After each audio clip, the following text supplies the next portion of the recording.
ก่อนอื่นข้าพเจ้าขอแสดงความเคารพเข้าใจต่อสื่อก่อสร้างพรรคที่ได้มาสัมภาษณ์ข้าพเจ้าเกี่ยวกับ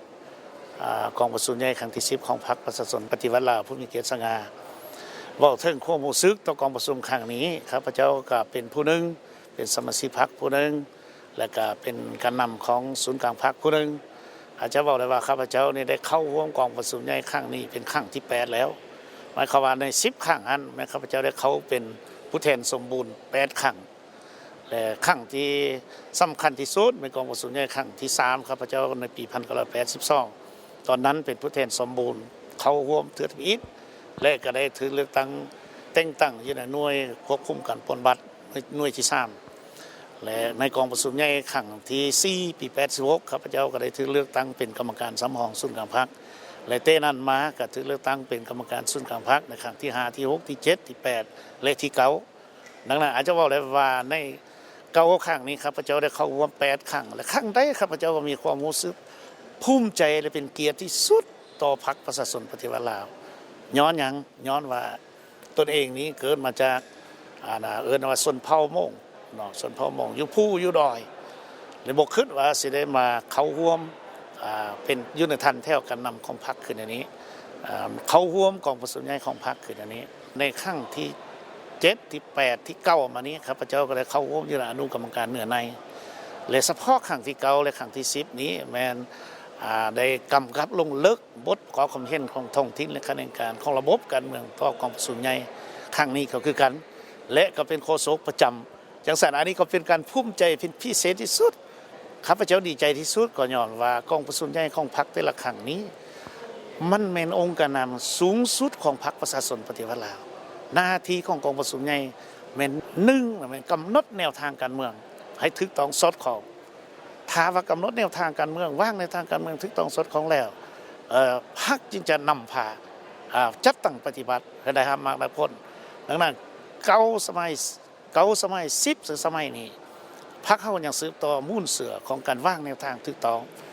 เป็นบนพื้นฐานยึดมั่นลัทธิมังเลนินยึดมั่นมูลเสือของพรรค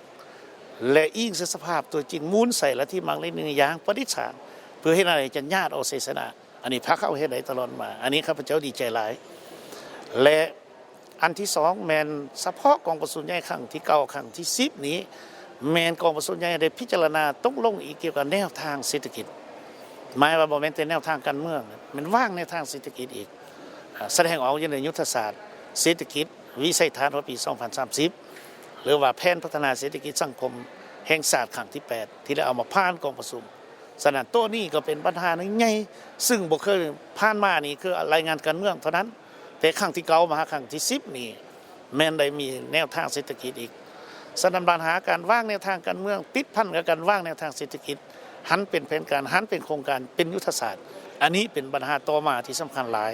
ในกองประชุมครั้งที่10นี่ข้าพเจ้าดีใจก็เห็นว่ายุทธศาสตร์เศรษฐกิจและแผนพัฒนาเศรษฐกิจนี้แม่นได้พันขยายแนวทางการเมืองรายงานการเมืองมันเป็นอันละเอียดเป็นแผนยุทธศาสตร์เป็นโครงการแผนงานเป็นระยะ5 ปี10 ปีและ15 ปีและอันที่3กองประชุมสำคัญที่สุดก็ย้อนว่ากองประชุมแต่ละครั้งแม่นจะได้ปรับปรุงและวางแนวทางการจะตั้งในแนวทางการจะตั้งอันที่1มันดัดแปลงกฎระเบียบของพรรคในแต่ละสมัยให้สอดคล้องกับ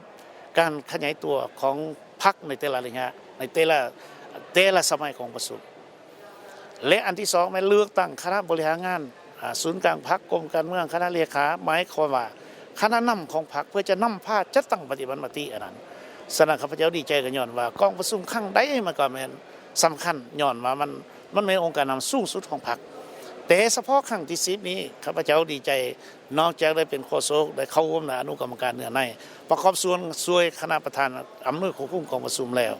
ข้าพเจ้าเห็นว่ากองประชุมใหญ่ครั้งที่10นี้จะเป็นการสร้างการบุกทะลุเพื่อสร้างบาทกาวหั่นเปลี่ยนอย่างก้าวกระโดดในการสร้างและขยายระบบประชาธิปไตยประชาชนไปสู่ระยะใหม่อันยิ่งใหญ่ที่สุดแม่นเพราะเราต้องตัดสินใจเพื่อจะลบล้างความด้อยพัฒนาของประเทศลบล้างความทุกข์ยากของประเทศให้ได้และฮอดปี2025ฮอดปี2030แม่นประเทศเฮาอยู่ในประเทศว่ามีรายรับปานกลางต่ำอย่างน้อยก็ประมาณ $3,000 ต่อผู้นึงในต่อไปอันนี้แม่น จุดหมายปลายทางที่สำคัญที่สุดดังนั้นจึงมีความดีอกดีใจที่สุดแล้วที่ได้มาขอบส่วนเขาในเวียงงานดังกล่าว